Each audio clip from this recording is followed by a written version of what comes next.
Anda masih bersama kami dalam Newsroom Today. Pemirsa, pemenuhan kebutuhan area park and ride guna mendorong beralihnya pengguna kendaraan pribadi ke kendaraan umum perlu menjadi bagian perhatian kebijaksanaan lalu lintas. Ya, dan karenanya park and ride tidak bisa dipandang sebagai bagian terpisah dari pembangunan sistem transportasi. Kebutuhan area park and ride di koridor MRT Jakarta semakin meningkat. Hal itu memang diharapkan menjadi indikator peningkatan ridership atau pengguna angkutan massal. Terlebih lagi dengan adanya perluasan area ganjil genap kendaraan bermotor. Area park and ride merupakan subsistem yang tidak bisa dipinggirkan.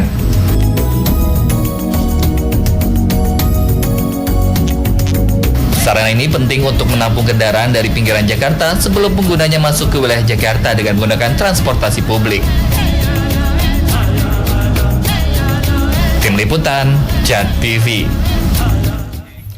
Ya, pemirsa, pemenuhan kebutuhan area park and ride guna mendorong beralihnya pengguna kendaraan pribadi ke transportasi umum perlu menjadi bagian perhatian kebijakan lalu lintas. Ya, lalu sejauh mana keberadaan park and ride untuk memenuhi kebutuhan parkir pengendara yang akan beralih ke transportasi umum? Telah ada rekan Lydia Simangusong langsung dari Park and Ride Lebak Bulus, Jakarta Selatan. Silakan Lydia.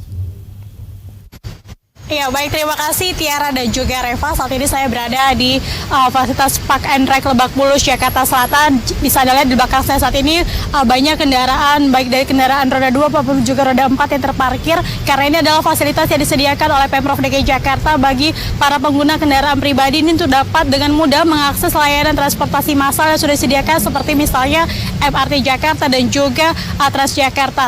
Dan ini sudah memasuki hari kedua, Reva dan juga Tiara. Ini pemberlakuan ganjil genap dengan penegakan sanksi hukum diberlakukan. Dan lantas bagaimana, apakah dengan penegakan kebijakan ganjil genap ini sudah memasuki hari kedua ini berdampak dengan jumlah volume kendaraan yang dititipkan oleh para pengendara pribadi di fasilitas Park and Ride? Dan untuk mengetahui lebih lanjut, saat ini sudah bersama dengan saya Kepala Subbidang Tata Usaha Unit Pengelola Perparkiran Dinas Perhubungan DKI Jakarta, Dani Grahutama. Selamat malam Pak Dani. Malam Mbak. Ya. Pak, ini sudah memasuki hari kedua ini fasilitas penegakan ganjil genap di DKI Jakarta. Jika dilihat dari mulai tahap sosialisasi hingga uji coba saat ini, bagaimana ini volume kendaraan yang dititipkan oleh para konsumen utamanya di fasilitas Park and Ride Lebak Bulus ini, Pak? Baik, mencermati kebijakan ganjil genap sebagaimana Pergub nomor 88 tahun 2019 bahwa hasil pencermatan data kami itu memperlihatkan pada saat sebelum dilaksanakan uji coba di awal Agustus dibandingkan dengan pada saat setelah uji coba maupun kemarin sudah berlangsung hari pertama, itu ada terjadi kenaikan Mbak, sekitar 13,1%. Jadi mudah-mudahan ini menjadi salah satu kebijakan yang ampuh buat kami Dinas Perhubungan untuk mendorong penggunaan angkutan umum. Sejauh ini dari mulai beroperasinya fasilitas Park and Ride ini sejak Maret lalu hingga saat ini, Pak, seperti apa ini? Apakah ada keluhan ataupun juga masukan dari para konsumen yang setiap harinya memarkirkan kendaraannya di fasilitas ini, Pak? Baik, untuk fasilitas Park and Ride Lebak Bulus ini sebenarnya bersifat sementara Mbak Lydia. Jadi untuk fasilitas permanen itu rencananya Pemprov akan bangun di sebelah selatan dari yang sekarang ini yang kita sudah bangun. Jadi yang kita bangun ini rencananya tahun 2020 itu berada di sebelah selatan. Jadi memang karena ini sifatnya sementara, segala sesuatu fasilitas yang ada sekarang itu memang belum dibilang lengkap. Jadi hal-hal basic seperti misalnya keberadaan toilet, kemudian juga fasilitas ibadah, itu memang menjadi salah satu keluhan. Termasuk diantaranya misalnya terkait dengan jarak. Nah, jarak ini kan cukup jauh dan perlu adanya pedestrian yang nyaman. Nah, ini untuk saat ini memang keberadaan pedestrian ini belum baik ya kondisinya belum beratap dan sebagainya. Ya, baik, Pak. Lalu bagaimana untuk sistem perparkiran yang ada di fasilitas Park and Ride Lebak Bulus ini, apa untuk perharinya berapa? Ada kebatasan waktu yang disediakan bagi para pengendara ini untuk menitipkan kendaraannya perharinya, Pak, atau seperti apa? Baik. Untuk Park and Ride Lebak Bulus ini kami ada SOP mengenai operasional Park and Ride. Bahwasannya keberadaan fasilitas Park and Ride ini itu adalah untuk mendukung fasilitas angkutan umum. Jadi dengan tarif yang murah sekitar 5.000 untuk mobil, kemudian motor 2.000 per sekali parkir dalam sehari, itu kalau tidak dibatasi jamnya ditakutkan akan menjadi fasilitas parkir reguler. Nah, ini yang kita cegah. Nah, untuk itu kita batasi penggunaannya. Jadi operasional Park and Ride Lebak Bulus ini mengikuti operasional jam MRT. Jadi kalau MRT beroperasi sampai dengan jam 11, kami beroperasi sampai jam 12 malam. Seperti itu, Mbak. Lalu bagaimana untuk jaminan keamanan dari setiap kendaraan yang terparkir di fasilitas Park and Ride ini, Pak? Baik, untuk jaminan keamanan kami ada Pergub nomor 66 tahun 2013 bahwa untuk setiap lokasi parkir yang pemerintah provinsi kelola itu harus mempunyai asuransi, jaminan asuransi. Artinya setiap kerugian, kehilangan maupun kerusakan sebagian itu akan ditanggung oleh pihak asuransi. Sebenarnya ini merupakan aturan yang wajib sebenarnya, nggak hanya aturan yang kita kelola saja, tapi juga operator-operator swasta yang mengelola juga, seperti kalau misalnya di mal atau misalnya pusat perbelanjaan atau misalnya perkantoran, mereka ada kewajiban untuk bekerja sama dengan asuransi. Ini sesuai dengan Perda 5 tahun 2012 tentang perparkiran. Jadi salah satu persyaratan dalam pelaksanaan perizinan pengelolaan perparkiran itu harus ada asuransi, jaminan keamanan buat pengendara.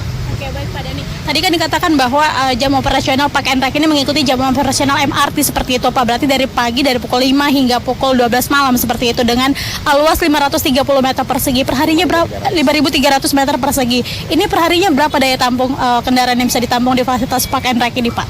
Baik, untuk fasilitas sementara Park and Ride Lebak Bulus ini kami punya kapasitas sekitar 157 mobil.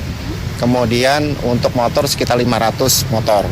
Hanya dalam keadaan darurat yang demand-nya Mbak bisa lihat di sini cukup tinggi. Kadang-kadang teman-teman di lapangan ini berupaya memaksimalkan SRP-nya. Jadi kapasitas motor yang seharusnya 500 kadang bisa sampai 1.000, Mbak, karena memang demand-nya cukup tinggi seperti itu.